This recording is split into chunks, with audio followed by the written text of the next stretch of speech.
Viral Ketua DPRD Bantaeng mengamuk di rumah sakit, tersinggung oleh security. Sebuah video viral di sosial media memperlihatkan aksi Ketua DPRD Bantaeng ngamuk di rumah sakit. Peristiwa terjadi saat Ketua DPRD Bantaeng Hamsyah Ahmad menjenguk Wakil Ketua DPRD di RSUD Prof. Andi Makatutu.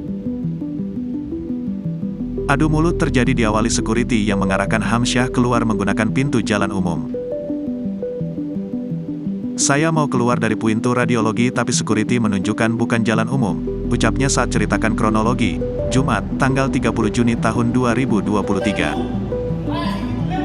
Hamsyah turuti arahan security, namun ia melihat sang security menatapnya sinis.